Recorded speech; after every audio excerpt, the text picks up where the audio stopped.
Or shot fire, officer down, shot fire, officer down. Got a city officer down, shot fire. 223, be advised, we have a visual on enemy paratroopers in grid Papa uniforms. Welcome to the Resilient Warrior Nation, a podcast dedicated to inspiring hope and healing for first responders, military veterans, and anyone facing PTSD and trauma. Hey everybody, welcome to another podcast episode of the Resilient Warrior Nation. I'm your host, Mike Morgan. I'm very excited about my guest today, but before I get to her, let me just explain this shirt, why I wear it. This is not a proclamation. Unafraid is the company of a man named Eddie Penny. He's a former Navy SEAL and a man who changed the trajectory of my life. I sat down in the spring of 2023 to watch a podcast episode of The Sean Ryan Show in which Eddie was a guest. And during the course of the show, Eddie was recounting the story of the Extortion 17 incident in which a Chinook was shot down in Afghanistan by insurgents, killing all 38 aboard.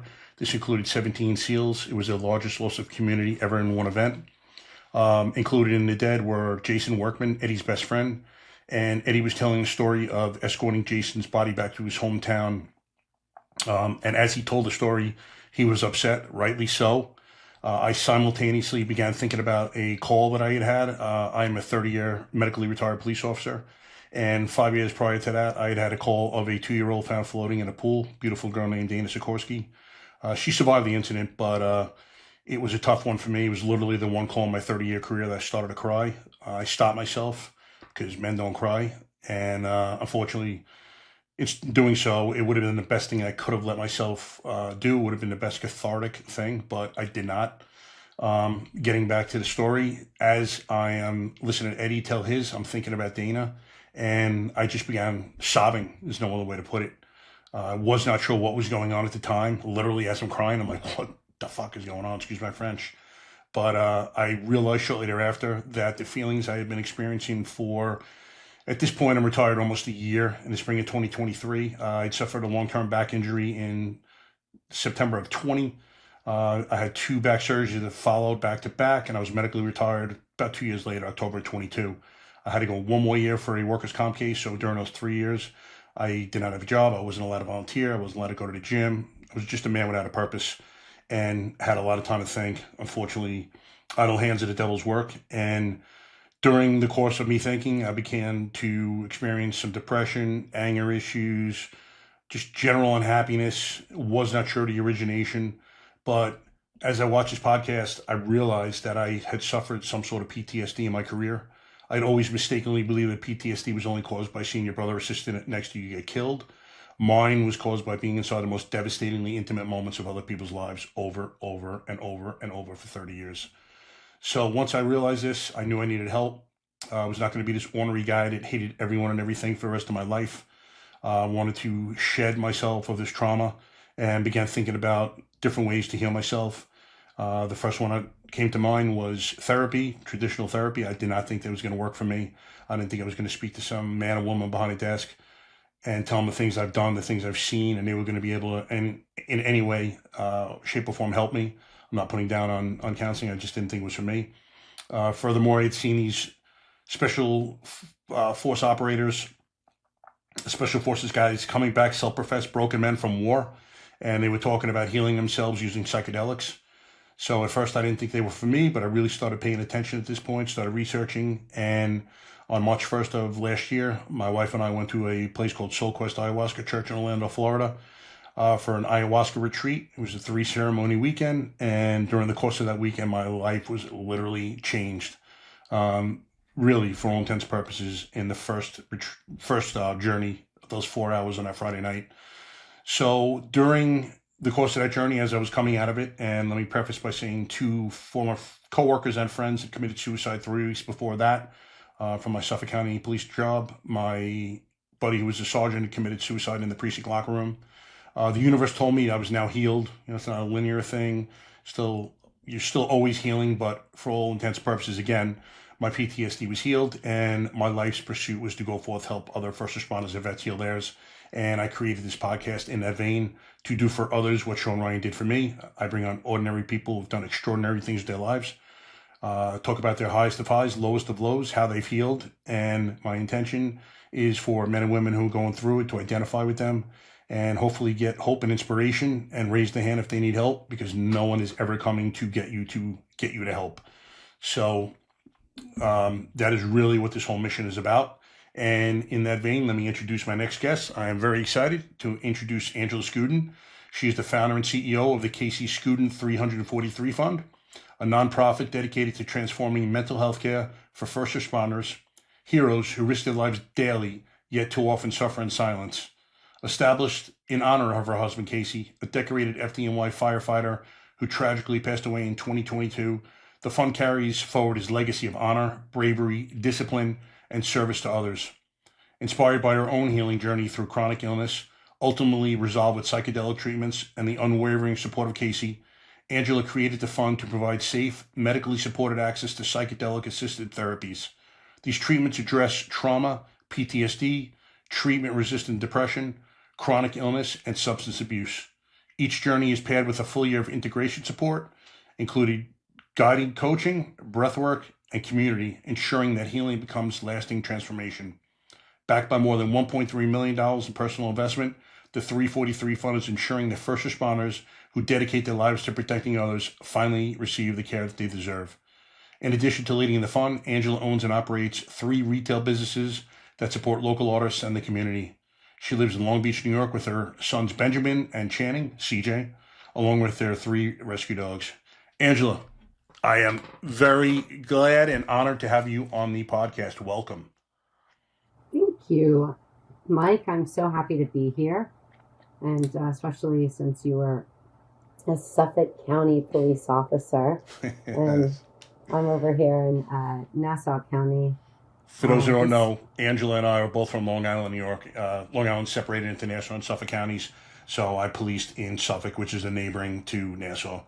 So you can hear it in my accent. Yours is definitely a little more subtle. Well, I don't think I have a New York accent because I grew up in Tulsa, Oklahoma. Makes sense. So, yeah.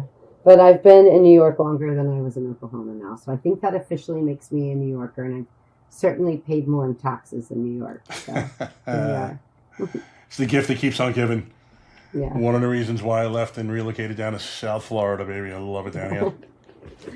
Yeah, I'm in long-term suffer here. I just love it.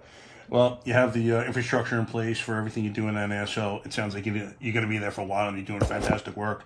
So first, I want to offer my condolences on the loss of your husband.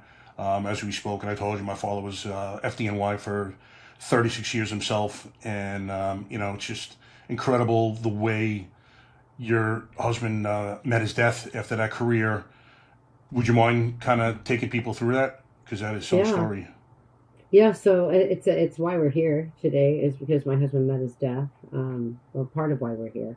But I started this fund, the Casey Skudin 343 Fund, shortly after he passed. He ended up passing we were in a tree fall accident on a family vacation. And it was the first time in his life that this man planned anything to celebrate himself. And he ended up planning the events, the vacation and the events that ended up being his death. So we were 2 days short of what would have been his 46th birthday and Father's Day in Asheville, North Carolina, on our way toward the Biltmore estate. And a tree fell on our family's vehicle at 3:43 p.m. on June 17th, 2022. Wow. So in that moment, I realized that I would be burying my best friend, but you still hold on to false hope, that there's going to be a miracle, so until the sheriff came into the hospital room, I was expecting to hear that he made it through just because of the man that he was, but also knowing that, it was his Pandora's box to lose his mobility, and taking a tree to your neck pretty much ensure that would have happened for him. So he survived for, estimated about 45 minutes after the accident, and it's just to kind of a tribute to his grit and Absolutely. not wanting to leave his family. But you have to make all these decisions in the moment when you're in moments like this. And to be honest with you, I was just judging every decision I was making. Just, am I making the right decision? Did I do that right? And one of the first decisions I had to make was I leaving my husband, as he's still alive but dying, to and his side to go be with my children at the hospital.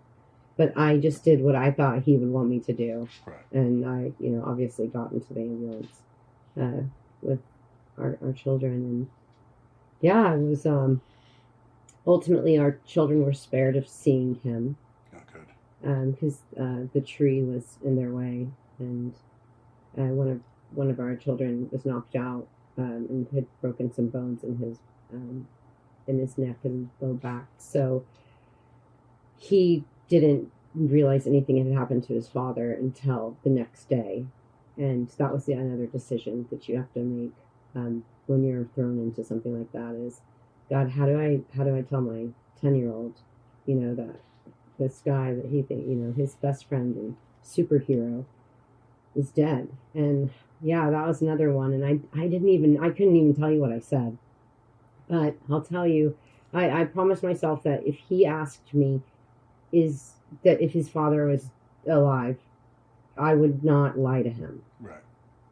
So I waited until that moment, and it was about 5:30 a.m. the next day. And I was leaving to go take care of our dogs that were at the Airbnb. The Asheville, North Carolina Fire Department was absolutely amazing, world-class human beings. And they took care of our family like we were their family. And, I think every single one of them came and visited the hospital. And, yeah, it was just they really took care of us, including helping me get a rental car. Or, to be honest with you, I don't even know if we got a rental car. I was just kind of blacked out, and that's kind of what happens when you're in shock. Yeah. And after I had a tree fall on me, and I lost my best friend of 19 years, it was I was just existing in this complete haze. I'm going to say for a couple of years after he died. I can imagine. So, yeah, and it's not anything that you can explain, but if you've gone through deep, instant grief, you know what I'm talking about. And it's not the kind of grief that, oh, my dog died, Yeah.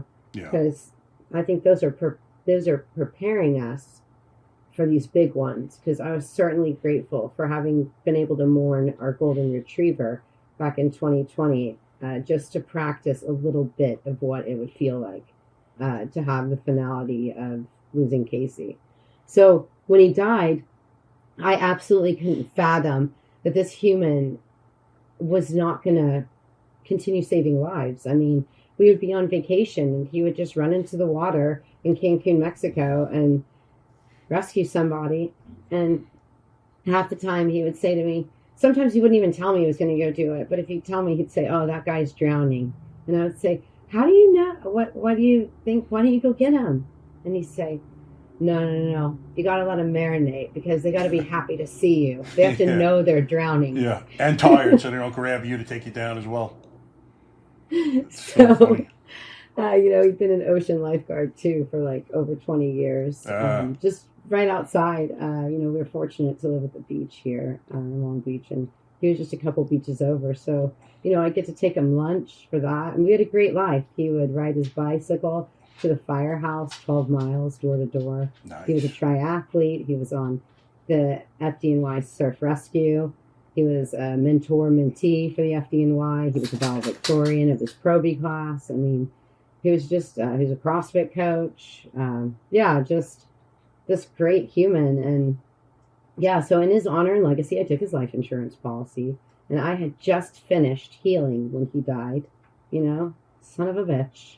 But you hear it all the time. It's like, well, of course this is happening now.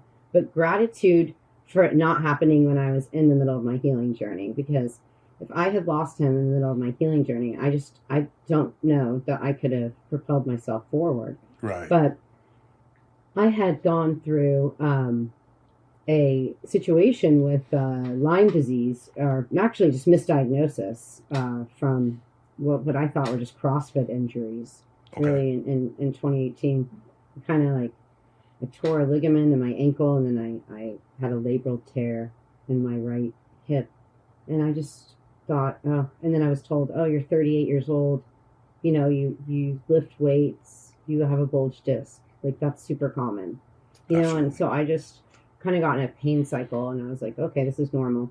But then I got an MRI like 6 weeks after that one, and I had 2 fully bulged herniated discs and spinal stenosis and left side scoliosis and degenerative disc disease and a piriformis nerve impingement, and I was in constant nerve pain. And that stuff is fun. I've had it all. I'm like, okay, well, my body's breaking down, and it's happening overnight. And they're telling me I need back surgery and hip surgery, but I'm having all this pelvic inflammation. And I'm saying, okay, if I have the back surgery, is my pelvis going to stop hurting? And they say, no. And I say, well, then you can't operate on me. And they want to give me opioid patches, you know, to get through. Yep. And I'm just unwilling to journey that road, and nothing's making sense. The fibromyalgia diagnosis isn't making sense. I start getting these sores on my body that they're just, they're just these open wounds that won't heal. Wow. No matter what I do. Now they would get to like, just like maybe the cusp where I thought, oh my God, it's finally going to heal. Nope. And that would come right back. And I started noticing there's this film over them. And I told my husband before even knowing anything, I'm like, that's biofilm. Like it's like reproducing and protecting it. And I can't get ahead of this. And I was literally turned into a corpse, like where I just had sores all over my body from head to toe. I ended up getting a Java infection, losing a bunch of teeth. Having my breast implants removed, and losing the ability to wear makeup because I would get these horrible skin rashes, and just my eyes would just pour with tears and just turn red at nothing. I would gain like 75 pounds in inflammation in like just a period of like a few weeks. Yeah. And what's the medical community telling you? They're gaslighting the hell out of me, depending on where I go. You know, I was told I was pill shopping by one orthopedist, you know, but I didn't have a labral tear. I still want to call the guy today. Yeah. So I ended up getting an MRI, and they're like, oh, you also have a right side labral tear. And I'm like, call this asshole doctor on Long Island and tell him I have a labral tear, please. Because he told me that because I could move my body in a certain way, that there was no way that I could have a labral tear. Diagnostically in his office. His name is Dr. Michael Angel. I'm not afraid to say it. Yeah, he's on Long Island. He was one of the biggest douches I've ever met in my life medically. And the fact that his last name, total. And the fact that his last name was Angel was comical to me because this man was certainly the opposite for me. I left that doctor's office in tears. He actually made my sister cry too at that point. Wow. And I was private paying for the appointment because he didn't take my health insurance, but I was really just trying to get answers. And he gaslit the hell out of me, accused me of pill shopping or trying to get pills. When I'm actually trying to not be on opioids, bro. You know? It's actually the easy road here. Yeah. So, but it was just such an arrogance and no direction on what I could possibly have. Just telling me, you know, obviously, he didn't see a value or he couldn't operate on me, you know, from whatever MRI I had. So he wanted to send me on my way. Yep. But, yeah, I vowed leaving his office. I mean, here I am talking about him, and I should, because people should know. Oh, yeah. But I will tell you this. It was the greatest motivator I ever had to find out what's really wrong with me. Because I thought, my God, they do this to everybody. Yeah. And I'm the kind of girl that's going to figure it out, you know? But I just thought about, like, what if my dad was in here? Or, you know, my friend or something. And I just thought, this can't be right. So, anyway, I went on a long road to figure out what was really right. Well, good for you for sticking to your guns, knowing that, you know, this is more than they're telling you, because a lot of people would accept it at face value. So, I commend you there. Man, thanks for saying that, because I got in a huge fight with my husband when he was still alive for canceling a reconstructive hip surgery from another doctor. And there's a voice in my head that this isn't right. Yep. There's something more to this. And I think he just wanted it to end, and I finally had to put it into perspective. It's not just my hip that hurts. It's my hip, it's my back, it's my pelvis. It's like, it's my whole body. And He thought we had an answer, and people think that when they have surgery scheduled, they have an answer. Yeah. That's not an answer yet, even because you're going to have to rehab your body. So it just wasn't the right answer for me, and it ended up not being. To this day, I haven't had one surgery. I'm in the best physical shape I've been in my entire life.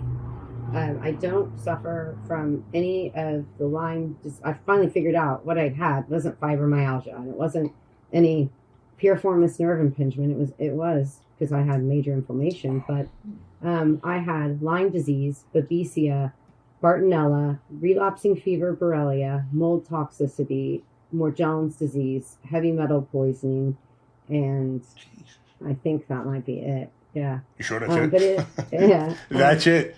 Now, how'd you come up with the diagnoses? So I ended up flying to California to find this to a Lyme specialist, and in San Francisco, and I got clinically diagnosed with a few things in that office. One thing being this disease called Morgellons disease, and it's there's not a lot known about it, but it's super controversial, and it's diagnosed as delusions of parasitosis. Okay, get this: diagnosed delusions of parasitosis, and they write you a prescription. If you go to a Western medicine doctor, and they write you a prescription for an anti-parasitic. Okay, well, if it's delusional, why are you writing me a prescription for an anti-parasitic? Exactly. And then they write you a prescription for an antipsychotic. Wow. What?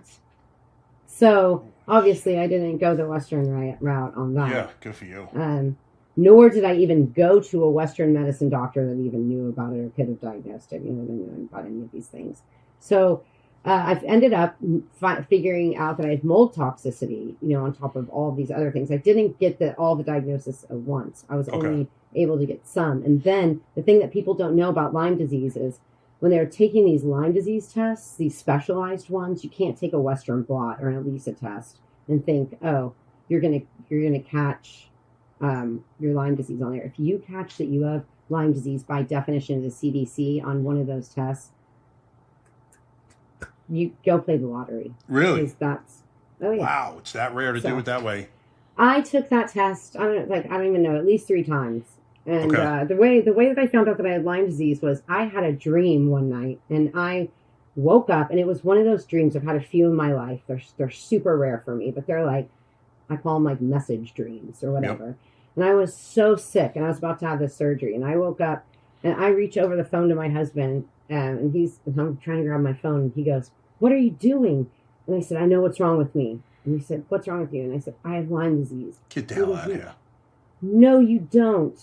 And I said, "Yes, I do." And he goes, "How do you know that?" And I said, "I just had a dream that these sores that are on my leg had ticks coming out of them, like centipedes, like just all connected." And I said, "And ticks cause Lyme disease." Yeah. And he said, "You don't have Lyme disease, Angela. They've already tested you like 3 times. And I said, "They did?" And he said, "Yeah." And I didn't know what I knew then about Lyme disease and Lyme disease testing, but it didn't matter, And so we started delving into figuring out how I could get a proper diagnosis. And I ended up going to California for a lot of reasons. The blood draw laws in New York, I don't know if they're still the same, but I couldn't even find out if I had some of the co-infections because we're not allowed as New Yorkers to have that test. We can't have our blood. So I'd have to leave and go to Connecticut or another state to go get my blood drawn to get around the rules here. Wow. What's the logic for not even letting patients get tested for it? That's crazy. I would have to send tests to my sister or mom's address. Yep. And then I would have to fly to my sister's to do like certain tests. So because I couldn't mail it out and it would have to be fresh urine or something. I couldn't overnight it from, it was craziness. That is. And then if I didn't have family support, I'm married to a first responder. We're living paycheck to paycheck. People think first responders, live the life of luxury. Who's thinking that? I think people do. They're like, "Oh, you guys, you get overtime, you get, health benefits." But what do you get, 5 years of life after your retirement? Yeah, 'Cause exactly. And the overtime's going to pay for everything you can't afford originally on your Yeah. normal salary anyway. Yeah, and where you have to live, in New York. So Exactly. it's just crazy. So yeah, nothing was covered on my health insurance to help me at all. Wow. Nothing. But they would cover any of the surgeries I didn't need. Yeah, is that amazing? 100%. Yep. So we learned that real quick, that like they were only going to help the Band-Aid issues, and I was never going to find out. And they're trying to put me on Cymbalta for the rest of my life for fibromyalgia that I don't even have. I had to go into the doctor's office. One of the best rheumatologists on Long Island. Okay. Is it a rheumatologist? Yeah, I think so. Yep. So I go into her office and she tells me, and I am thinking today's the day. I am getting this diagnosis. Like, let's go, baby. My pain management doctor said that she's going to tell me what's wrong with me. And she says, okay, you have fibromyalgia. And Casey's like, all right, let's go. Get the prescription pad out. Get my wife a prescription for whatever she needs for fibromyalgia. Let's go. And I look at this woman, because I've already deeply researched, I've already WebMD'd my ass, enough to know I don't have fibromyalgia. So I tell her, I don't have fibromyalgia. And she looks at me and says, how do you know? And I said, because I don't have the 11 points of pain required for fibromyalgia diagnosis. Or maybe it's 9 points of pain. Hell, I don't know. Whatever. I didn't have the number. And she goes, you don't? And I go, no, I have hundreds of points of pain. My whole body hurts. I don't have fibromyalgia. And she was like, oh, you're right, you don't. And at that moment, I realized I'm fucked. Yeah. So you can't rely on them. My father got diagnosed, side note, fibromyalgia. They gave him Cymbalta he took it for 3 days, I believe, and it cured him. But within 2 days, he was having suicidal thoughts. He told my mom there was a voice inside his head that was telling him to kill himself. Within 2 days of taking Cymbalta. How crazy is that? I got Tourette's upon taking Cymbalta, where I was having major tics, and the only thing that would stop it was a THC inhaler. Really? And they told me they didn't know how long that was going to last, and that, yes, that was a side effect of that medicine. Shit. And I went into the doctor's office just ticking like crazy. And I'm like, are you? And then I'm like, I got sores all over my body. I got handfuls of hair falling out. I got teeth that came out. That's crazy. And I can't wear makeup, and now I got Tourette's. What? Yeah. So I had nowhere to go but up. It's almost funny. I mean, it's like a movie script. You couldn't even come up with this shit, to be honest with you. No, it was, thank God I had a man that loved me. Yeah, I'm telling you, it saved me. Oh my God. That's what saved me. He literally looked at me and he said, Angela, because I'm the person in the family that's like, don't worry about this. I got this figured out. You know? So what he came over to me and he just said, Angela, I don't care what you have to do to get yourself out of this. I will fly you anywhere. I will, whatever you have to do, but you got to figure this out. And I looked at him and I said, okay, I think shit's about to get really weird. And then we started having a conversation about bee venom therapy, combo, and iboga. Okay. So I never heard of bee venom therapy being used for anything like this. So you're just kind of doing all this research on yourself, come upon this as a possible cure, if you will. when I do get a diagnosis finally, I am told that I will never resolve my body fully back to its original form. Really? And that it's going to take me 5 to 9 years of daily antibiotics and antiparasitics to get out from under the plethora of diagnosis that I had. Now, at that time, that was before they even knew that I had mold toxicity and the other stuff. They only knew about some of the co-infections. So when you take these tests, it has to be, if you're so sick the way that I was, so sick. I was so sick, they thought I had endometriosis, but I was too sick to go in and see if I had endometriosis. Really? So, wow. Yeah, I was bleeding vaginally every day for months. Oh my God. And my doctor was finally like, I have to give you Depo-Provera because I can't go in and check to see if you have endometriosis because I don't know what's going to happen to your immune system if I do that. So I'm like, okay, let's just just give me whatever injection you got to give me to stop this bleeding. And that's how we handled it until I was able to regulate my hormones again. Because for females that get this stuff, it's even harder than males because we have all these hormone issues on top of everything else. So Sure. it really makes for a really rough ride for females. So I don't even get diagnosed with everything because if you're not making, the antibody, and you're taking an antibody-based serum test to try to figure out what's wrong with you. If you're too sick to be making that, then you're not going to test positive for it. So I got really mad at my doctor because I didn't know about that fact. And then I thought, well, God, my doctor didn't even know what's wrong with me. And now there's this whole other thing wrong with me. And they're telling me I have another co-infection. And, at that point, I just wanted to throw the towel in because I thought, I am never getting out from under this. I can imagine. And I wouldn't have. I ended up getting a PICC line in my arm. And I did IV therapy for 5 months. 5 days a week, and then that was unaffordable. That was $5,000 a week just for that treatment. And then I had all these other prescriptions. I remember one of my prescriptions. I think it was called Elite. I don't know what it's called. I don't want to misspeak. I can't remember what it's called. Yep. But it Which was is called money. $7,000 a month. Okay. Wow. Yeah, I'm married to a New York City firefighter, and his prescription plan doesn't cover that. And we went through our prescription plan by March 1st. Of the year that I was most sick, 2019. 2 months. At this time, also, our youngest son has Lyme disease as well. And we were able to figure it out because I said, I know what he's talking about when he's describing this pain in his legs. So if I hadn't, my son would have just been gaslit on growing pains. Damn. Yeah, because that's what happened. Yep. I even took his Lyme test into his doctor, and he told me, you can't go off of that. And I said, what are you talking about? And I'm like, you can't go off your limited education as a pediatrician to speak about a disease you know nothing about, sir. Yep.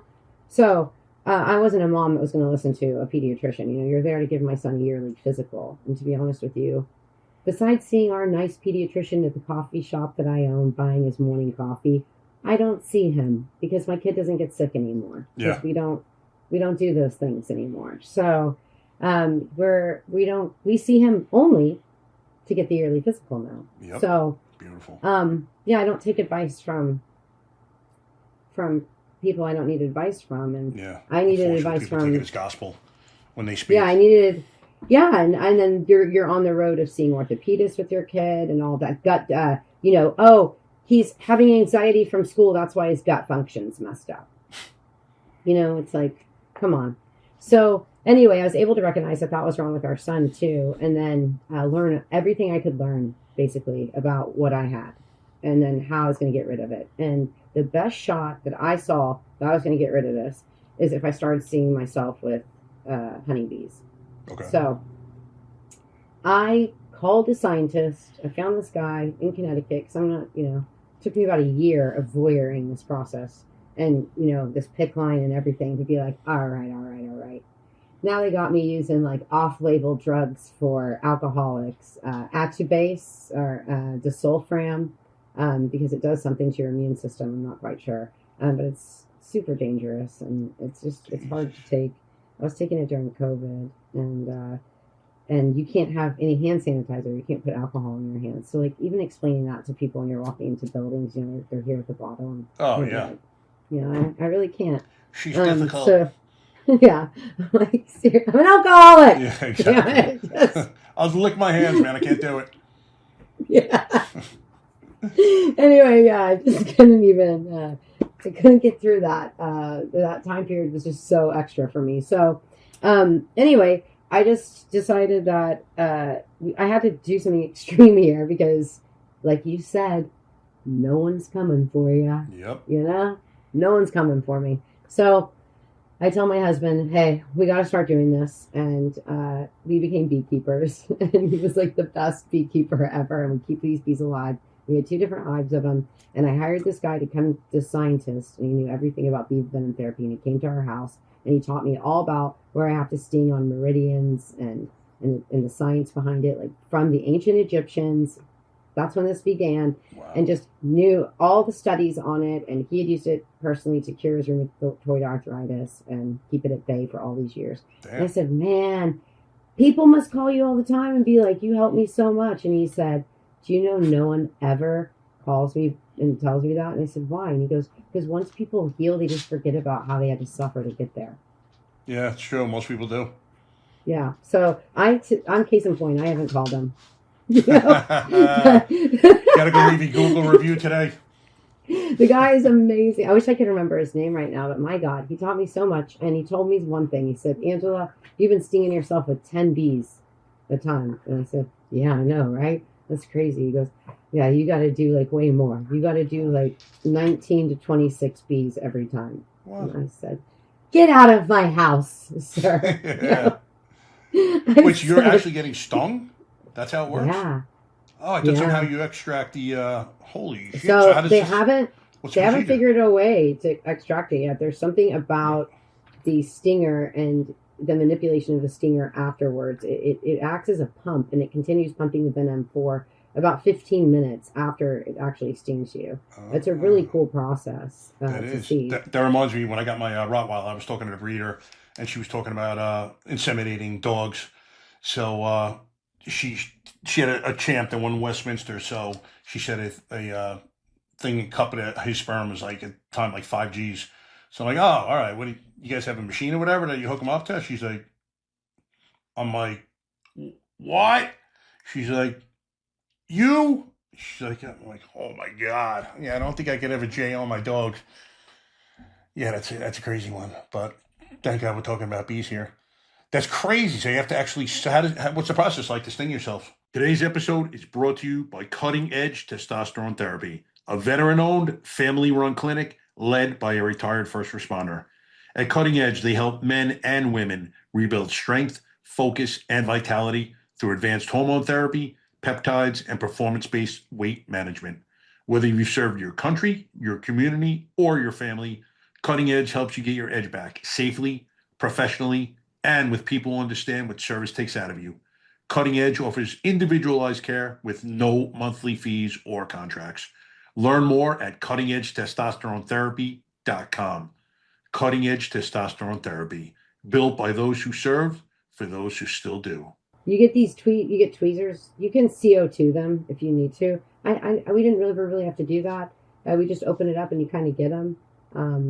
And then you get them in the tweezers, you put them on your arm, and you kind of give them a little tap on the butt to get them to sting you. Yep. And then you're in. So I would do that on my backside, and I was fortunate enough I had my husband would do that for me, and he would start at my neck. Sometimes I'd have to sting my face. I would sting around where I was having the issues. Anyway, I would start at the top of my head and go all the way down. And we did that. I did that for 15 months. So how many times are you getting stung per day? Doing it every 4th day with a heavy 19 to 26 with a heavy detox protocol, but not right after I sting. So in bee venom therapy, like if you were to go, I don't know, no doctor wrote bee venom therapy, right? Okay, this is the Lord's work, people. Exactly. All right, so some lady like named Ellie got stung by a bunch of bees when she had Lyme disease or something. I don't know. She had something. She got this figured out. So I think she made up this protocol, this 10 sting protocol. That 10 sting protocol was not working for me. I just had an extreme case, and it was like, girl, you're going to have to do more than that. All right. So most people, I think, do a 10 sting protocol. So I'm a cowboy. I'm on my own out here figuring out what's wrong with me. And I had a lot going on. So based on this guy's advice, I started doing this, my own random thing, you know. Is it for everybody else? I don't know. It was for me, though, and I'm over here on the other side. So yeah. Is it super worked painful? For me. Hell yeah. Stinging yourself with bees is the worst thing I've ever, to this day, it's the worst thing I've ever done in my life. If you ask me if I would rather get stung by bees or do anything else, I'm going to tell you, what time are we doing anything else? Because it was horrible. And if you're inflamed, like I was, like my whole body was inflamed with all this nerve pain that I have going on, then stinging with venom is way more. It feels like fire going through. It is like almost 150 bite stings a month. Sure. That's crazy. But it was so affordable. Yeah. So affordable. Yeah, I shout out to pollen peddlers in North Carolina. Trish there at Pollen Peddlers, man, she is so rad. She sends bees everywhere to people for their healing in the cancer community, in the Lyme community, and she herself is a bee venom person from Lyme disease. She had Lyme disease and she got into keeping bees, ironically, and now she helps the Lyme community so much. So if you guys need bees and you're on the East Coast, pollen peddlers in North Carolina has them. Yeah, just wrote it down. I'm gonna have to read about this bee venom. It's very interesting. First time ever hearing about it. Yeah, so there's been studies where it's killed breast cancer cells. Really? I'm going to tell you right now, if someone said, you have cancer to me today, if the doctor told me, I would immediately order bees and I would do something called Kambo, Kambo. That's a jungle medicine from Peru. It comes from the giant green monkey frog. It is not a psychedelic. It is a stick of peptides, essentially. And yeah, it's bioactive. You have to put some burn marks on your body and spit on a stick, you know, a little bit gnarly. But that got me out of Lyme disease. Combo, bee venom therapy, and psychedelics. A little bit of purging involved with combo. A whole lot of purging, but I used it. I learned how to self-serve that as well because I just had to. You know, I have to survive here. And I was doing it pretty regularly, to tell you the truth. When somebody says, how much combo do you have to do X, Y, and Z? I say, you have to do combo until you don't know how many times you've done it. So how often would you do it? Like multiple times a month. No. And that stuff is no joke. Yeah, like at least like 3-4 times a month for, a solid like couple of years straight. Wow. So, yeah, I still would do combo. If I started to get sick right now, if I like had a cold or something, I would just go to a couple of dots of combo. Really? Yeah. Interesting. It was the first medicine I went to after my husband's death. I knew I needed combo, and I thought I was going to go through a ride, I thought I was going to purge. Yep. But it felt like my entire body was being hugged, and then I had kind of what you described when we were talking about ayahuasca before we popped on to this today, with the crying, the tears. I had the most beautiful just release, and I needed to cry because I had been in such shock at the time of his death. I compartmentalized all of that. I didn't even cry as hard for my best friend as I did for our golden retriever. And I'm standing there at the scene going, why can't I cry right now? What's wrong with me? It just you feel this like broken feeling, like, why am I not mourning him the way that I mourned our dog, I know. But one of my best friends committed suicide in 2005, Jack Stein, may you rest in peace, brother. And my ex-wife told me, and she was crying at the time, I could not cry. I could not make myself cry. I'm looking in the mirror, I take a shower, I'm like, what the fuck is wrong with you, man? You're broken. Like, you can't even cry for Jack. So I know exactly how you feel. Yeah, it was just like, and it was also just, what I learned later, and maybe this is what was going on with you too, was that there's all these parts of me, that are affected by, I'm not just one person, but I'm trying to compartmentalize all these parts. But there's a part of me that refused to say Casey was dead. Mm-hmm. So I was like, and if I was going to then have that release, then that was going to be an admittance. Exactly. It's finality in a way. Yep. Yeah. So I was like, nope, we're not ready to do that yet. So my body in response then was shaking, just like this. So much after that accident. But I had gotten hit with a tree as well. Wow. So, yeah, but wow, it's just wild. The tears came, they came and they came, with the combo there.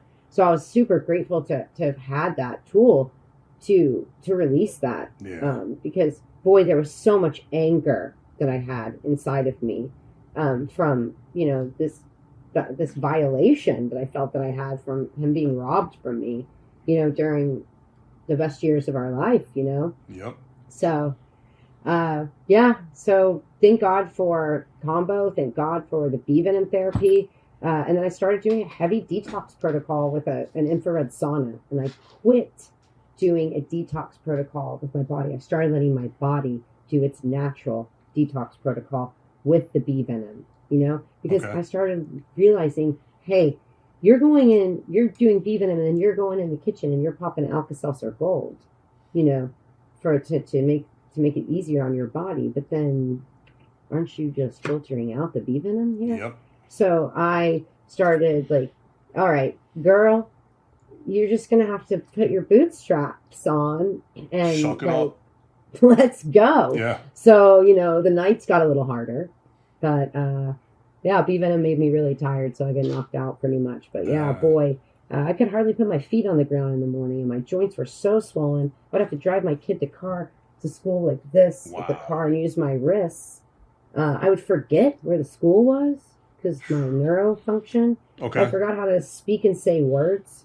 Did you really? At some point. Wow. Yeah. Sitting there, couldn't speak or say. It was the scariest moment of my life. Now, this is Lyme disease doing this to you? All the inflammation from Lyme and whatever else. Babesia is a parasitic infection of your red blood cells. So, that's hot. Okay. What's going on? So the combo is just massive inflammation. Oh, yeah. So it would just go wherever it needed to go. So I would get mast cell activation when I would sit with combo during those periods of time where it was just using my skin as an organ to just flush out the mold, But man, I did it in record time. I got clear of everything in less than 2 years on my own protocol. Nice. And I haven't seen a doctor since for anything but regulatory blood tests. Yep. So I called my Lyme doctor. I stayed with him. I just quit getting the prescriptions. And so when he finally, he goes, "Oh, Angela, you're released. You were my hardest case ever." And nice. Well done. And I said, "Okay, I need to tell you something." And he said, "What?" And I said, "I quit doing your protocol a while ago." Oh, you didn't know? No. And he said, "When?" And I told him. And he said, "Got a pen." And I said, "I needed to stay with you, though, because I needed to make sure I was clear of everything. And I needed to make sure my blood tests were okay." Yeah. And I thought, and he got a pen out and he pulled up his chair a little closer and he said, "Tell me everything that you did." Smart guy. Yeah, that's when I knew he was a good doctor. Yeah. So, Glad the arrogance didn't take hold and he kind of dismissed you. No. Or was afraid. No, he was genuinely like, "Dude, I want to figure this thing out. Good. I want to figure out Lyme disease for my people." And he had put his neck out long before. You got to remember, back in 2018, 2019, when I was first dealing with this stuff, doctors weren't even allowed to treat people with long-term antibiotics for Lyme disease. They would get their license pulled. Really? So what were they using? I don't know, whatever the CDC... 30 days of doxycycline. If you could get 2 weeks of doxycycline. Docs are shilling for that. Oh, my God. Yeah. Long-term Lyme disease, they're going to give you a 30-day supply of doxycycline. Or 2 weeks. I've had people call me, "Hey, I got diagnosed with Lyme disease." I'll be like, what did the doctor do? They gave me 2 weeks supply of doxy. You know what that's going to do? That's going to provoke the shit out of your Lyme disease. And you're going to have a world of hurt. And then they're going to tell you they can't give you anything else. And unless you go to an integrative medicine doctor, or a holistic practitioner, Yep. or Chinese medicine doctor, and it's not one thing. You don't have to go to one person. Right. You've got to go do so much. You have to change your diet. You have to make your body an alkaline environment so that disease can't. You have to pretend you have cancer, man, because it's a fight in there. Yeah. And it's time to cut out all the sugar, cut out all the alcohol, and make your body alkaline. Think about everything that's going into your body when you have this thing as, this is helping me, this is hurting me, and that's the way. And that's how you have to do it. Yeah, my rider got diagnosed with bone cancer back in like 2008, and immediately started researching what I could do in addition to. We amputated a leg and then went chemo, radiation, but holistically started going to a Chinese herb doctor out on East End of Long Island. I forgot if he's still there. And then I changed her diet, so I made her food every day, and it was all high protein, low carb, some fat in there, but super lean, like protein, eggs, cottage cheese. I did everything and anything I could do to extend her life and give her quality. But yeah, I mean, that's what you have to put into your body what it needs. And people don't realize like how important foods are. Food is medicine. It is. Truly. It really is for us. And it's good or bad medicine, whichever you're putting in your body. It's true. It's true. Yeah. So after I did all of this. The other thing I did besides that was just the iboga journey. I was to the point where I was going to go to Germany and have this crazy thing, like be put in a coma and given 107.5 fever, try to burn some disease out. Wow. Or I was going to go and not die, but could die. So that's fun. Yeah, or try this thing called iboga, and in my living room for $1,500. Yeah, please explain to everyone what iboga is, please. I'd never recommend doing iboga in your living room for $1,500, and it should be what we call a red flag, folks. Yeah. All right. Sacred medicine. Yeah. But iboga is a root bark from Gabon, Africa. It is held by the Bwiti tribe. And we are fortunate enough to know about it because people are working really hard, the veteran community, the American Ibogaine Initiative, Rick Perry, and Brian Hubbard are just going on this campaign state to state to try to bring this healing to you. But we have found that it has been scientifically studied and proven to regrow white matter in the brain. And it's been relieving myself and a bunch of veterans and first responders and others that have access to it from suicidal ideations and PTSD, and my PTSD being from my near-death experience and the loss of my husband, and then also freed me from a lot of the things I had with the Lyme disease that I was suffering from and the body pain. I've been free of pain since I sat with iboga in my living room. And in March of 2021, and I've slept every single night of my life since then. I didn't see anything during that journey, not one vision, and I thought it didn't work. I vomited all night long because you got to eat a ton of root bark if you're journeying with iboga. But if you're taking ibogaine, which is not the total alkaloid, it's just that they've isolated one of the alkaloids for the ibogaine.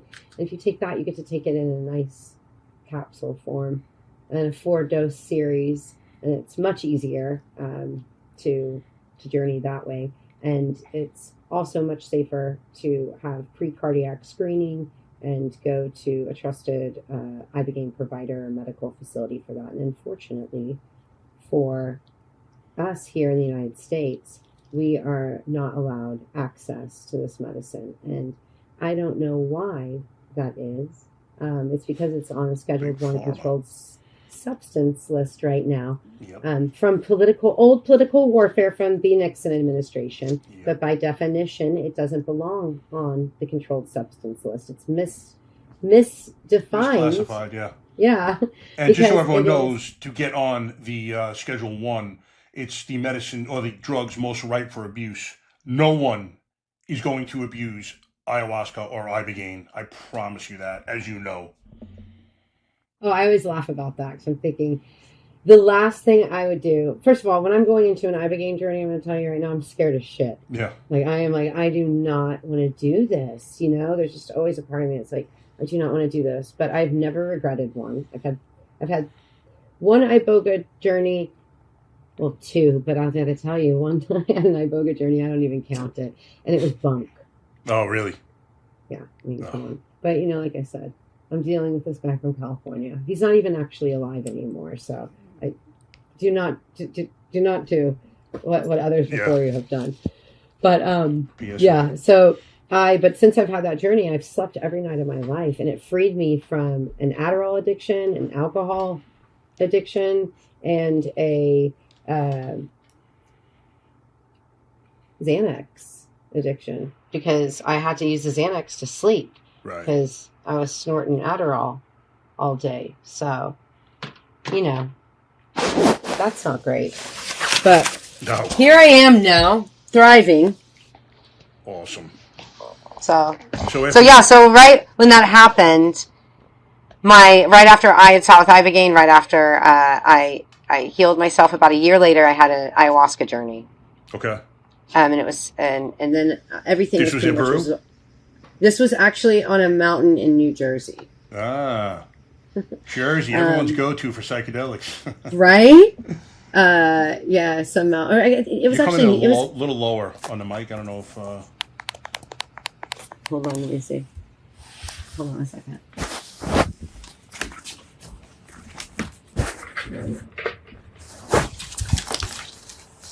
I think it might be because my phone is low battery. Hold on. Okay. Let me plug it in.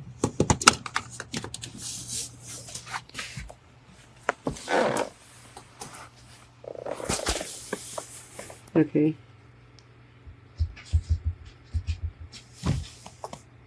Is it still bad? Oh, perfect. Okay. So I had this ayahuasca journey then 6 weeks before he passed away. And from that journey, I was able to connect with my husband's unconditional love, like pure form, unconditional love. This man loves you. And I actually don't think it was until that moment in life where I truly believed this man loves me.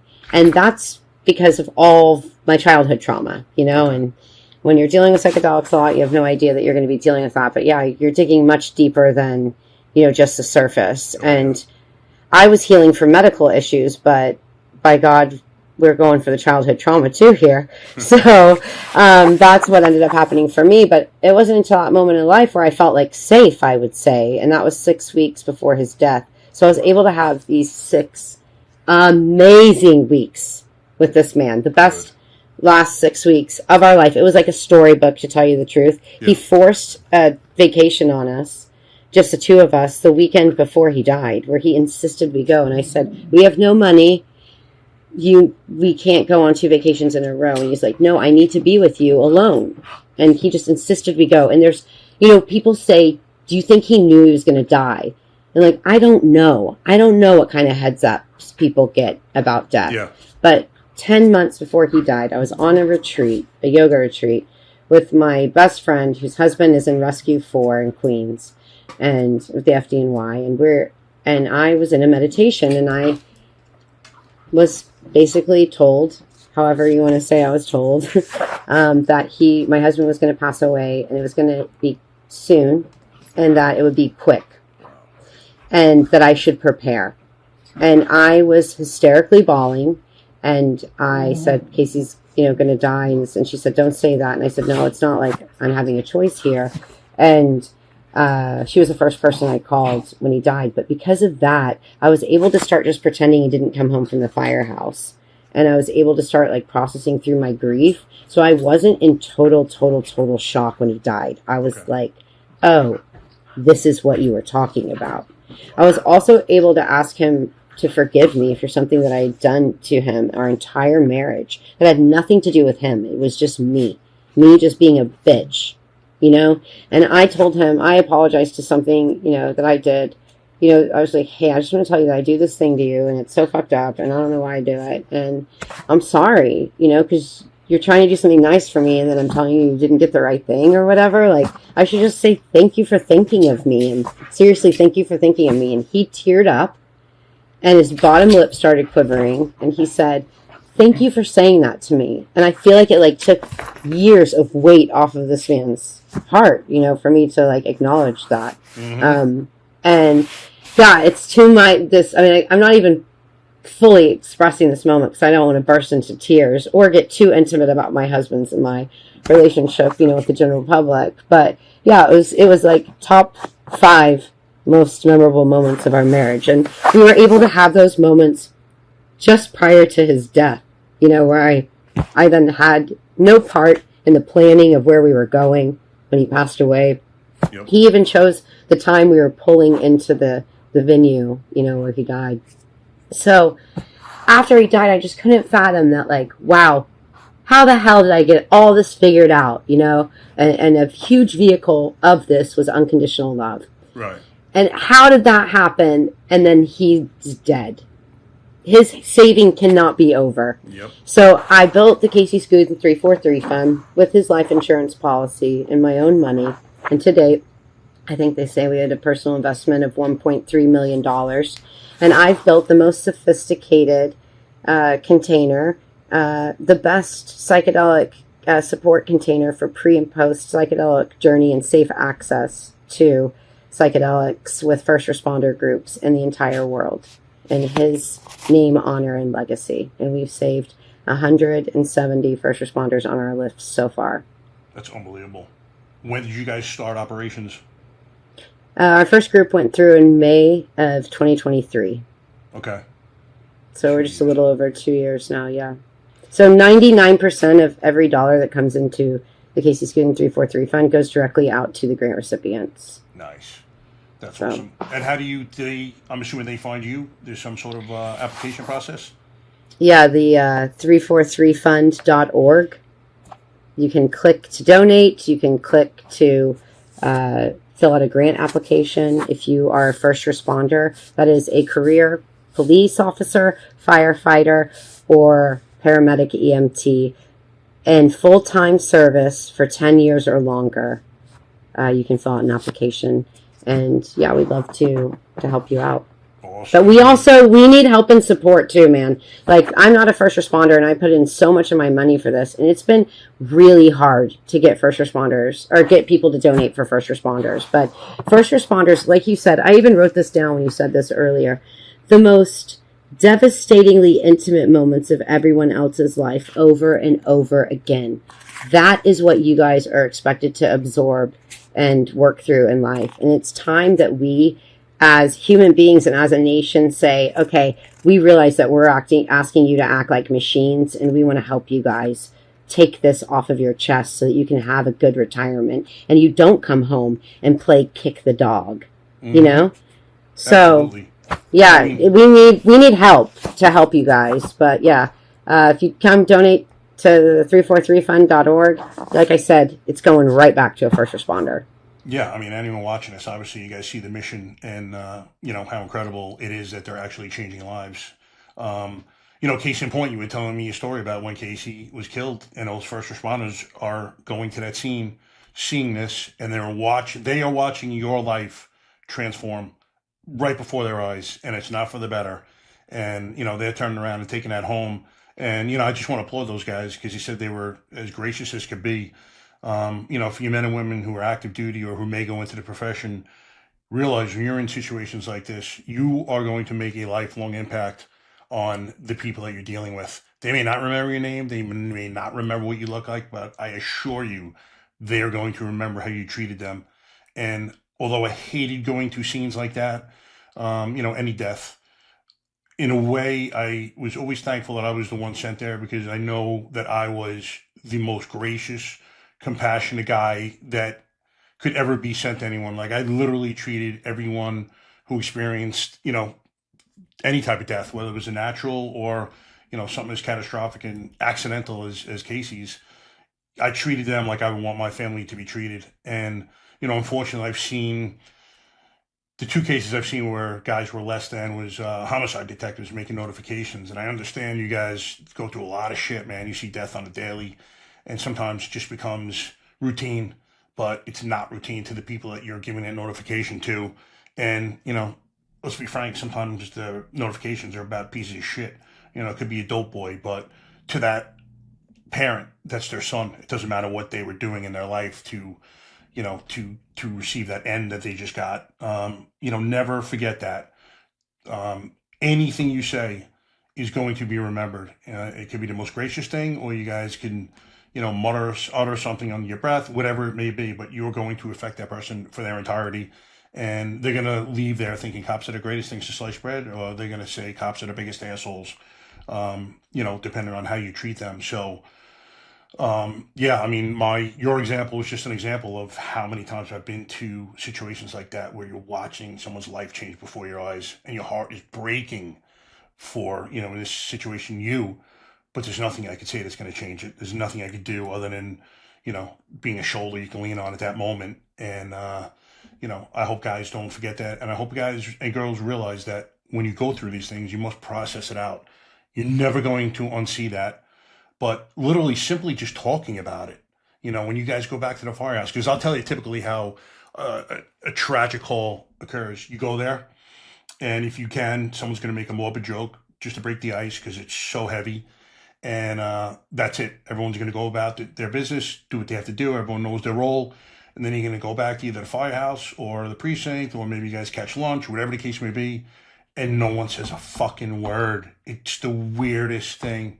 because everyone knows that anything they bring up is going to pale in comparison to what you guys saw. So even like joking around to make the mood lighter usually doesn't occur. No one asks anyone, or in the past anyway, how they're doing, because as men, we don't express emotion. Literally just talk about it, guys. Like, hey, if it's me, Mike, what's up, brother? How you doing? A serious, earnest, how are you doing? It's all it may take for him to open up. And he may say he's good, or he may say he's not, and he's going to talk to you why. It doesn't have to be this hour-long, talk that you guys are going to have, nor does it have to be a professional there. I read a study where it said 60% of people who had some type of trauma heaped upon them thought that they were able to feel better about it just by speaking to someone and get that load lifted off of them. So, that is just super important for you guys and girls to just talk about it. It could be with a coworker, it could be your friend, it could be your spouse when you get home. Additionally, this is one thing that always got me. Like, we, as first responders, don't like to bring it home. So we tend to shut our spouses out as a result. And that's the worst thing we could do for a marriage, for a relationship period.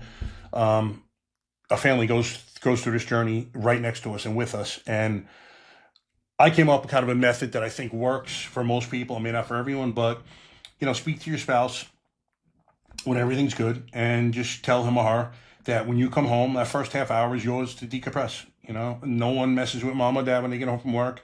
Let them do their thing, 30 minutes in, an hour in, whatever you guys come up with, bam, you're theirs. But if you have something traumatic, like in this instance, say you responded to Angela's call that night and you went home, you're like, baby, it was not a good one today. And then he or she leaves you alone. The night is yours. But by the time your next tour comes up, you have to have spoken to him or her and told them what you've been going through. And you can paint it with broad strokes. It doesn't have to be specifics. You don't have to give them all the nitty gritty, but just allow them in to see why you're acting the way you act. Otherwise, it's just like, yeah, Mike's an asshole. He's, temper again. He's being short with me. There's no context in which to put your behavior until you tell them what has been going on. We're not mind readers. Our spouses aren't mind readers, and you should not expect them to be. So, it's just one piece of advice I like to give guys and girls who are active in, being communicative to your partner, because a lot of times we don't, and we tend to self-isolate. That's the worst thing we could possibly do in these situations. But, we just don't know what to say sometimes either, to be honest with you. Casey, I thought about this after Casey died. Casey did not tell me about the things that he saw on the fire, the hard things that he saw. He didn't tell me about any. No, you cut out. Can you hear me now? Good. Yeah, he never spoke about the kids or anything like that, or any of the hard things that he had to see.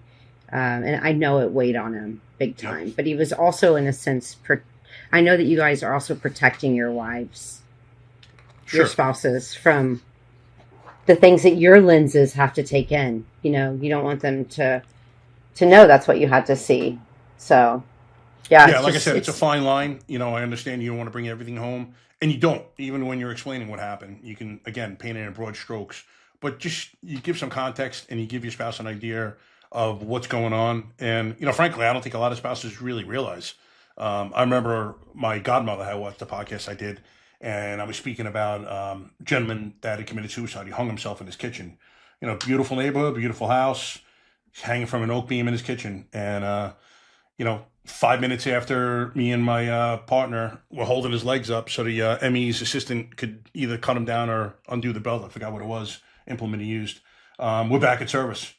And she was like, oh, I thought you guys would get the rest of the day off and go home and decompress. I'm like, no, doesn't work like that. She's like, I badmouth police every now and then, but I didn't realize all the stress you guys go through. And I said, yeah, unfortunately. And, you're supposed to be normal at that point and, respond with compassion and empathy at your next call. Meanwhile, you don't give a fuck what him or her is telling you at the next call. I mean, you just left a guy hanging from a beam in his kitchen, and 5 minutes later I'm dealing with, I remember some lady calling about the neighbor's cat pissing in her garden. What the hell are you supposed to, first of all, I deputized her. I'm like, you're the cop now. What would you do? She's like, I don't know. I'm not a police officer. I'm like, I just deputized you. Yeah, it's the second time. What would you do? I'm like, I can understand if you call me about a dog. What am I supposed to do about a cat pissing in your garden?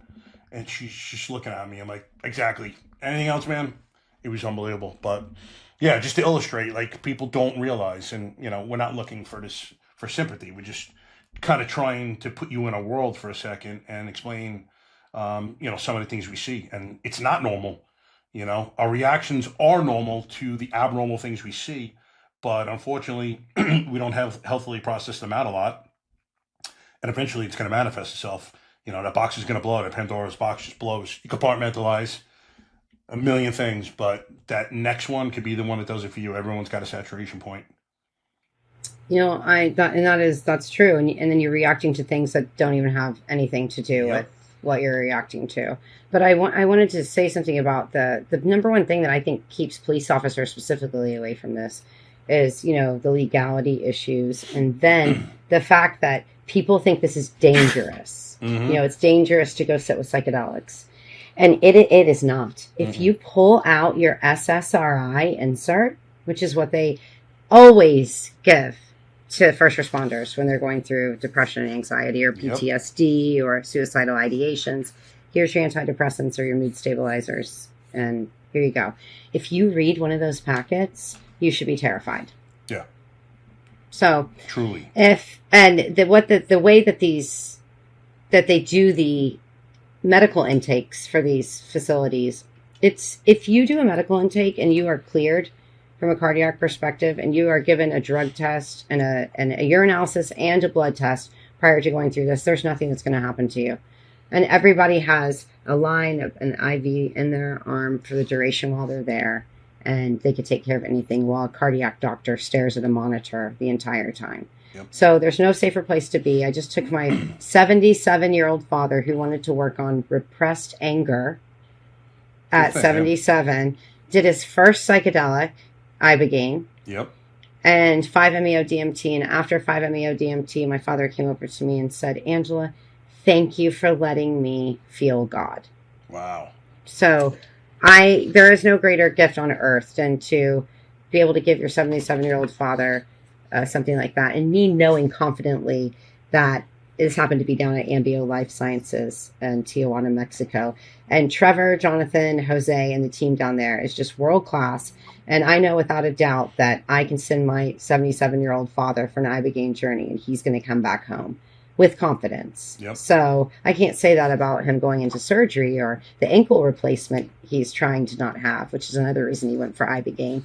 And to be honest with you, so far so good. So nice. He's trying peptides now for the ankle and had some Ibogaine and 5-MeO-DMT, and he's just in a different place in his life. And to be honest, the honor to be able to pass that healing forward to my father is worth, my husband would say that alone was worth his life, you know, to be able to help my father. So that's what we want to keep doing with the Casey Skudin 343 Fund, is send all you guys, all you police officers and firefighters and paramedics that do such a great job for our communities. And I personally want to tell you thank you for your service. I know people don't tell, especially police officers, thank you enough, but I truly do appreciate you in your existence for being here and what you've had to take on to do that job for us and keep us safe. So yeah, I'd like to just keep helping first responders, you know, for as long as people will let me. Yeah, I mean, it's fantastic. You know, it's a beautiful pursuit. It's a noble pursuit. What more could you ask for from anyone than just literally putting down a ladder, as my buddy Wiz Buckley says, and trying to help others? I mean, it's a beautiful thing. I know when I get memos or texts or whatever from people who have followed up with psychedelic therapies and changed their life, like, there's nothing more fulfilling. I can't imagine getting that from your 77-year-old father, you know, knowing that you just changed his life at the age of 77. There's no other way to put it. I mean, he's going to live the rest of his years out a different man and a better man, I'm sure. It's just incredible stuff. And it's funny, you were talking about the reason why cops are resistant to this treatment.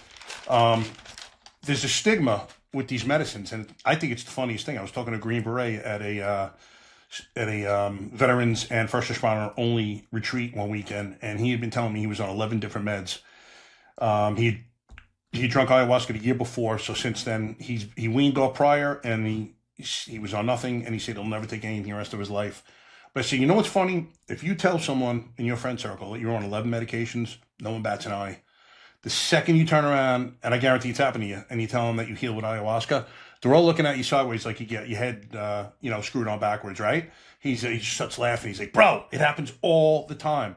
I'm like, it should be the opposite way around, man. 11 medications, and everyone's cool with that.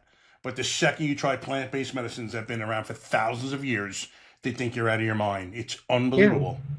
Yeah. I mean, we're the only nation, are we the only, we're allowed to have pharmaceutical commercials? Like, yeah. Tell a vision, they're telling the wrong vision. We were put on this earth, we are obviously, everything's on this earth to heal us. Yep. I hate to break it to you, but whoever was sophisticated enough to figure out human beings, they figured out the plants and the animals to support them and the bees and all of that. So we are here thriving on an ecosystem that Big Pharma wants us to think does not exist. But the good news is just like in the organic food culture and the conventional food culture, there's a market for everything. And we are in the United States of America. And I know in my heart of hearts that if there's one thing the government and Big Pharma will figure out how to do in the United States of America, it's how to make money. So I hope that they do that through the research and education of psychedelics, and that they truly do want to find a path for making our existence here on planet Earth better. And it is up to our government to allow us to have access for these things, so that we can start living better lives. And you guys, as police officers and firefighters and EMTs, can have longer retirements and more enjoyable states of mind for your families and your kids. So that's my dream. Absolutely. Mine too. And as far as the pharmaceutical industry advertising on TV, it's funny. I was speaking to the aforementioned Wiz Buckley a second ago. I mentioned that to him, 6 months, a year ago.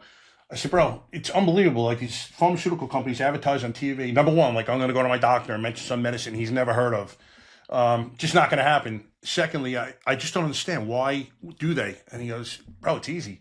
He goes, they do that because they pour so much into advertising and sponsor news channels, ABC News and CBS, all the major ones.